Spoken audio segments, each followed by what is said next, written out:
Hello viewers, welcome to our an education unit. आज हम आपका कुरुक्षेत्र कविता जो है उसका ये प्रथम सर्ग का सेकंड पार्ट है। उससे आज हम एमसीक्यू करेंगे। फर्स्ट पार्ट आप लोगों को दे दिया गया है, ये सेकंड पार्ट है। यहाँ पर देखिए क्वेश्चंस जो है 20 क्वेश्चंस है और ये मतलब सर्ग वन जो है ये यहाँ पर भी कंप्लीट नहीं, इसका और बहुत कम पार्ट बचा हुआ है, उसको हम नेक्स्ट क्लास में करेंगे। क्वेश्चन नंबर 1 देखिए, विपंची का क्या अर्थ है। पहला क्वेश्चन है आपका, विपंची का क्या अर्थ है। बीना, सरस्वती, आघात।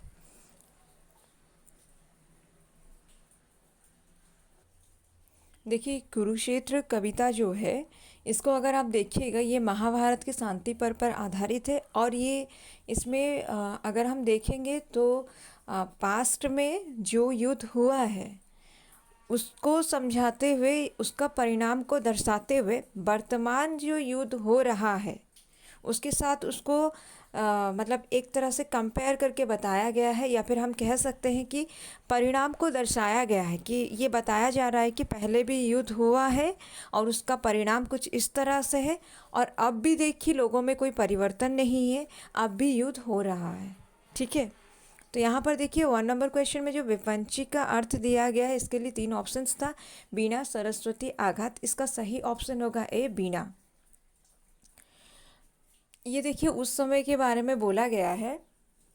अब अगर कविता में पंक्ति देखिएगा, पंक्ति में आपको मिल जाएगा कि जिस सत्य के आघात से जो मनुष्य के प्राण की शिराएं जो है वो झंझना उठती है और वो झंझना इस तरह से मानो कि जो जैसे कि विपंची किसी अपरिचित के हाथ में लग गया हो। मतलब विपंची जब किसी अपरिचित के हाथ में लगता है तो उससे जो साउंड जो प्रोड्यूस होता है वो सुनने में अच्छा नहीं रहता है, वो कर्कश होता है। उसी तरह से यहाँ पर बोला गया है कि जो आपका जो जैसे कि सत्य का आघात जो है, ठीक है, जीवन मूल्य का आघात से, यानी कि युद्ध होने के बाद में सबको समझ में आ रहा है कि ये जो युद्ध हुआ है इसका परिणाम को देखकर सब समझ रहे हैं कि वो गलत किए हैं और इससे क्या होता है, उनकी जो सिराओं की जो प्राण जो है वो असहाय से झंझना उठती है। ठीक है, वहीं पर विपंची का इस्तेमाल किया गया है और विपंची का मतलब होगा आपका बीना। क्वेश्चन नंबर 1 का ए ऑप्शन सही है। क्वेश्चन नंबर 2, कढ़ती का अर्थ है। यहाँ पर देखिए 2 नंबर क्वेश्चन में दिया है कढ़ती का अर्थ, बाहर निकलना, चोट पहुँचाना, बनाना। तो कढ़ती का अर्थ अगर आप देखिएगा ये आपको सही ऑप्शन जो आपका हो जाएगा वो होगा बाहर निकलना। मतलब वहाँ पर बोला गया है कि सत्य की आघात जो है वो हृदय को तोड़कर बाहर निकलती है। ठीक है, और वहीं पर कढ़ती का इस्तेमाल किया गया है। वर्ड जो है, वर्ड मीनिंग इसलिए भी आप लोगों के लिए इम्पोर्टेंट है ताकि आप क्या करें ना, जब भी कविता को पढ़ें आपको समझ में आए कि ये शब्द का मतलब क्या है। जब शब्द का मतलब आपको कविता में समझ में आएगा तभी आपको समझ में आएगा कि कभी वहाँ असल में कह क्या रहे हैं। ठीक है, 2 का आपका ए ऑप्शन सही है। क्वेश्चन नंबर 3, अनिवार्य का क्या अर्थ है। जिसको कोई रोक नहीं सकता, निवारण। सही है। तो 3 नंबर क्वेश्चन अगर आप देखिएगा, 3 नंबर का जो आपका सही ऑप्शन हो जाएगा वो आपका होगा जिसको कोई रोक नहीं सकता, वो है आपका अनिवार्य। यहाँ पर अनिवार्य जो बोला गया है, यहाँ पर अनिवार्य किस तरह से बोला गया है, जैसे कि देख लीजिए वहाँ पर है कि सत्य की आघात से जो युद्ध करवाए हैं, ठीक है, जो युद्ध करवाए हैं वो लोग जो है अपने आप इस चीज़ को अनुभव कर रहे हैं या उनके अंदर से ये आवाज़ आ रही है कि किस तरह से उन लोगों की वजह से कितने सारे लोग मर गए। ठीक है, और वहाँ पर ये जो आवाज़ जो है ये अनिवार्य आवाज़ है, उसको कोई रोक नहीं सकता है, ये सबके मन में है। और हर युद्ध के बाद में युद्ध कराने वाला जो होता है इस चीज़ को वो खुद अनुभव करता है, उसके अंदर से ये आवाज़ बाहर आती है कि उसकी वजह से कितने लोग मर चुके हैं। ठीक है, 3 का आपका ए ऑप्शन सही होगा, जिसको कोई रोक नहीं सकता है उसको अनिवार्य हम कहेंगे। क्वेश्चन नंबर 4, किसको पत्थरों से बना हुआ बताया गया है। मनुज के प्राण, जीवन, शक्ति। देखिए मतलब युद्ध के बाद में, हर युद्ध के बाद में क्या होता है, परिणाम को देखते हुए युद्ध कराने वाला इस चीज़ को अनुभव करता है, उसको ये एहसास होता है कि उसकी वजह से बहुत सारे लोग मर चुके हैं। वो अफसोस भी करता है, लेकिन अफसोस करने के बाद फिर क्या करता है, फिर से युद्ध होता है। ये अफसोस के बाद में, ये अनुभव के बाद में, ये पश्चाताप के बाद में फिर से युद्ध की तैयारी होती है। और इसीलिए यहाँ पर बोला गया है कि पत्थरों से बना हुआ बताया गया है। किसको पत्थरों से बना हुआ बताया गया? मनुज के प्राण को। तभी तो वो मनुष्य क्या करता है, पश्चाताप करने के बाद भी जिस युद्ध का परिणाम को देखकर वो अफसोस करता है, उसको समझ में आता है कि इसका परिणाम ये हुआ कि नरसंहार हुआ है, लेकिन फिर भी बाद में क्या होता है, कुछ दिन के बाद में इस चीज़ को वो भूल जाता है, फिर से युद्ध की तैयारी में लग जाता है। इसलिए यहाँ पर बोला गया कि पत्थरों से बना हुआ मनुज के प्राण है। क्वेश्चन नंबर 5, नरमेध का क्या अर्थ है? मानव संहार, मानव समुदाय, मानव पीड़ा। तो नरमेध का अर्थ होगा आपका मानव संहार। ये याद रखिएगा, नरमेध का अर्थ है मानव संहार। इससे और एक क्वेश्चन भी बन सकता है कि मानव संहार यानी कि नरमेध की लीला कहाँ पूर्ण हुई थी। ठीक है, तो वो आपका कुरुभूमि में हुई थी। ये याद रखिएगा, कुरुभूमि में नरमेध की लीला पूर्ण हुई थी। ये पूरा पंक्ति से उठाया हुआ क्वेश्चन है, इसको इम्पोर्टेंट है, इसको याद रखिएगा कि नरमेध की लीला जो है ये पूर्ण हुई थी कुरुभूमि में। नरमेध की लीला का मतलब क्या है? नरसंहार जो है ये पूर्ण हुई थी कुरुभूमि में। क्वेश्चन नंबर 5 का ऑप्शन सही है। क्वेश्चन नंबर 6, वज्रांग पांडव का मन किसका लहू पीकर परिशांत हुआ? ठीक है, तो वज्रांग पांडव का मन किसका लहू पीकर परिशांत था? सबसे पहले वज्रांग पांडव जो है ये भीम है। ठीक है, वज्रांग पांडव जो है भीम को बोला गया है। देखिए, वज्रांग जो है ये किसको बोला गया है? भीम को बोला गया है, क्योंकि भीम क्या है? सबसे ज़्यादा शक्तिशाली है। और उसके बाद ये जो है क्वेश्चन आपका है कि वज्रांग पांडव का मन किसका लहू पीकर परिशांत था। यहाँ पर ऑप्शंस अगर आप देखिएगा, यहाँ पर ऑप्शंस में दुशासन दिया है, भीम दिया है, युधिष्ठिर दिया है। तो वज्रांग पांडव तो भीम ही है, तो Bhim option B option cut गया। युधिष्ठिर और दुशासन में देखिए, यहाँ पर पश्चाताप जो है युधिष्ठिर का है। आप अगर देखिएगा आपको वार्तालाप मिलेगा युधिष्ठिर और भीष्म के बीच में। तो यहाँ पर युधिष्ठिर तो ऑप्शन आपका नहीं होगा, तो ए ऑप्शन आपका सही है। दुशासन जो है उसका लहू पीकर परिशांत था वज्रांग पांडव का मन, यानी कि भीम का मन। अब यहाँ पर देखिए ये क्यों होता है कि जो भीम जो है लहू पीकर दुशासन का परिशांत होता है।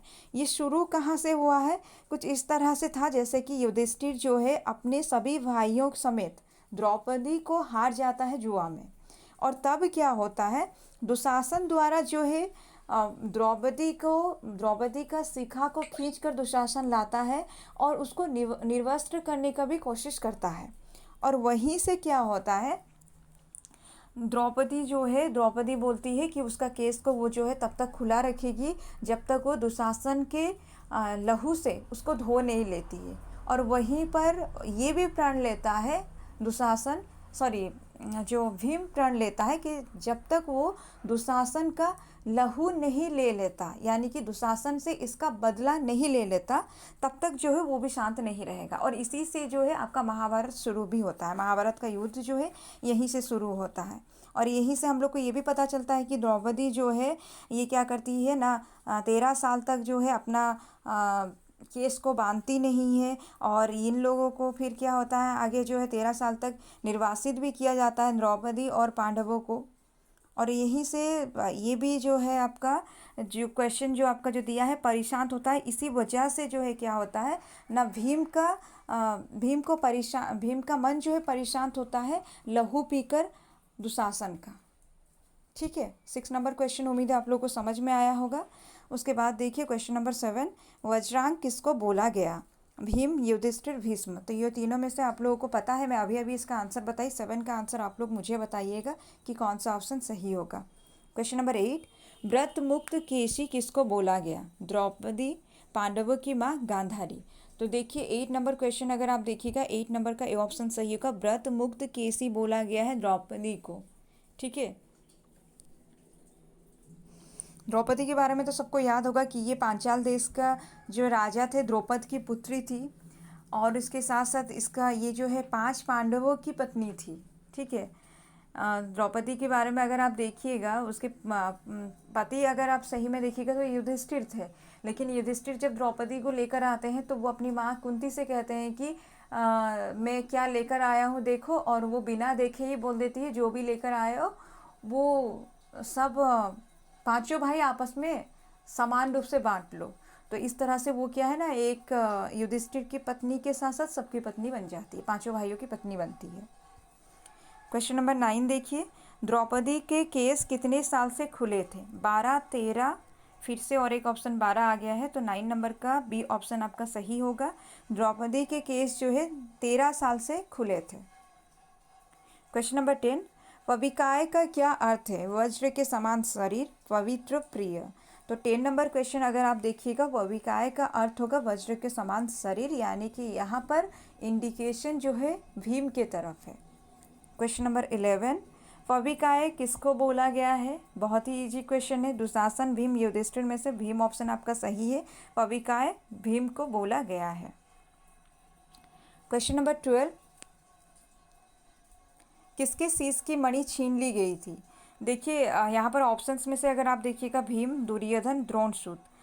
तो ये बहुत इंपॉर्टेंट क्वेश्चन है, इसको याद रखिएगा। यहाँ पर जो बोला गया है कि शीश की किसके शीश की मणि को छीन लिया गया था, तो यहाँ पर ऑप्शन जो है, ऑप्शन में से आपका सी ऑप्शन सही होगा। द्रोणसूत जो है उसका जो शीश मणि को छीन लिया गया था।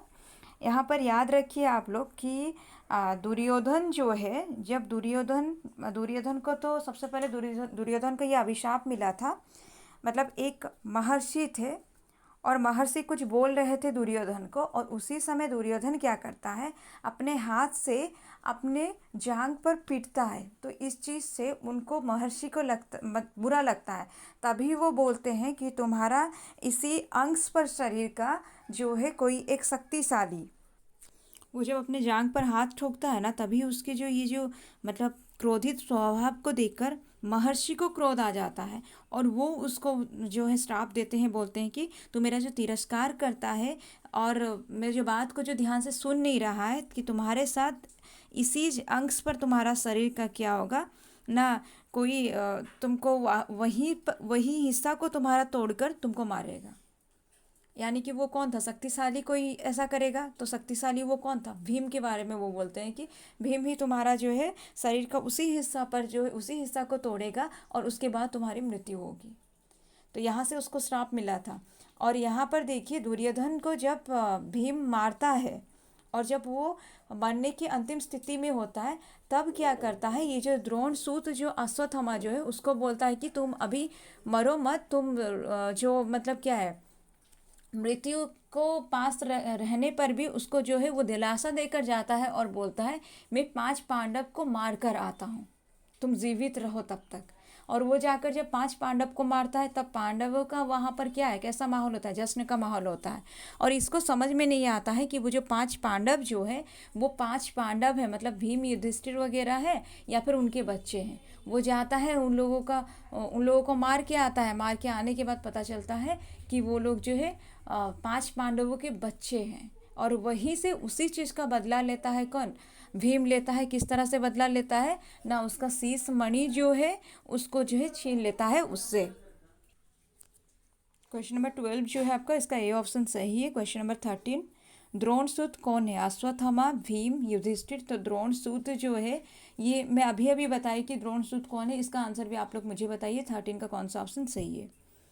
क्वेश्चन नंबर 14, भीम ने द्रोणसूत के, यहाँ पर सूता लिखा है, ये गलत टाइपिंग हो गया है, द्रोणसूत के शीश मणि छीन कर द्रौपदी को किसका मूल्य दिया? तो किसका मूल्य वो देते हैं, द्रौपदी के जो 5 बच्चे मरे थे उसका मूल्य भीम जो है देते हैं किसको, द्रौपदी को।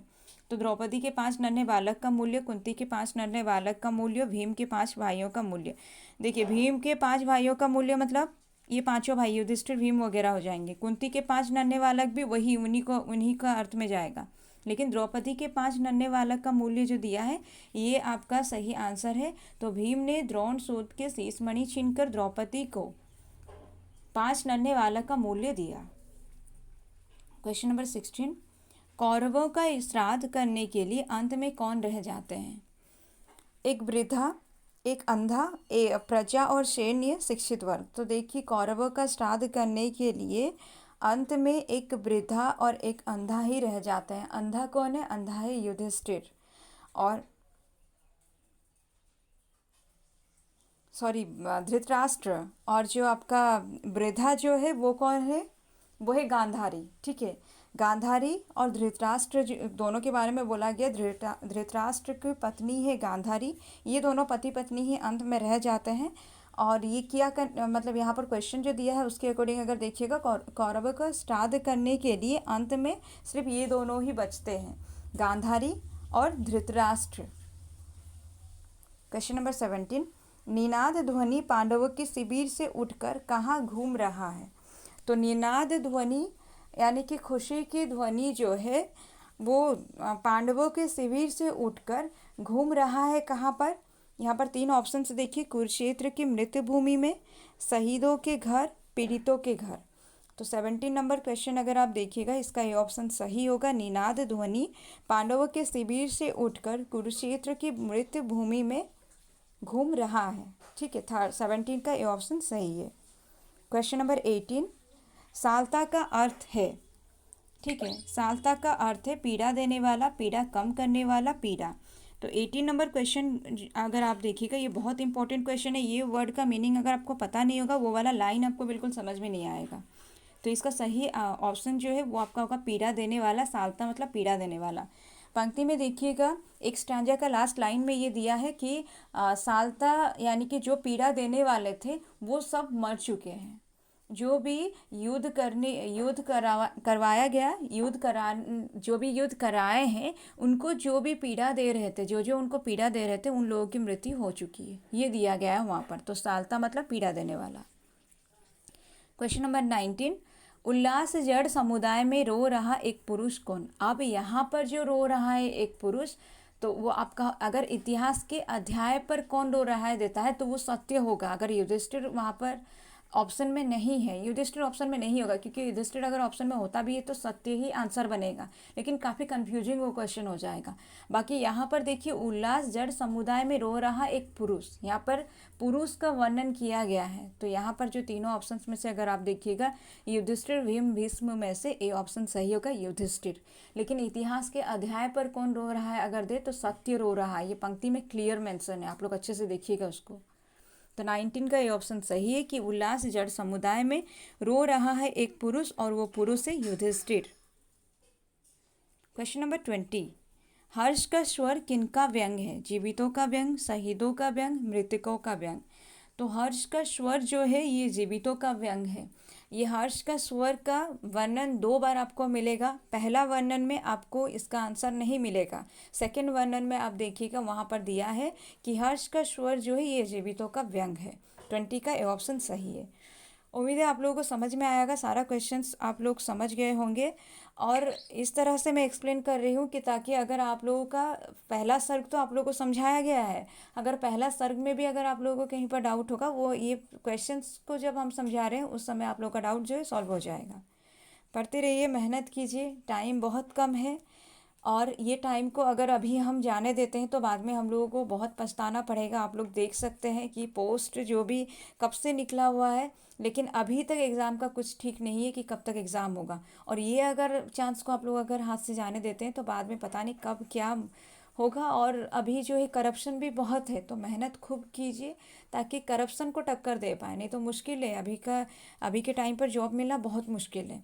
पढ़ते रहिए, मेहनत कीजिए। और आप लोग में से कोई अगर क्लास ज्वाइन करना चाहते हैं तो आप लोगों को कमेंट में इसका डिटेल्स मिल जाएगा, आप लोग क्लास ज्वाइन कर सकते हैं। बाकी पढ़ते रहिए, क्योंकि क्या पता अभी हम लोगों के पास में टाइम है, कल टाइम मिले या ना मिले ये हम लोग को पता नहीं है। तो अभी जो टाइम मिल रहा है इसको ज़्यादा से ज़्यादा जो है सही तरह से यूज़ कीजिए।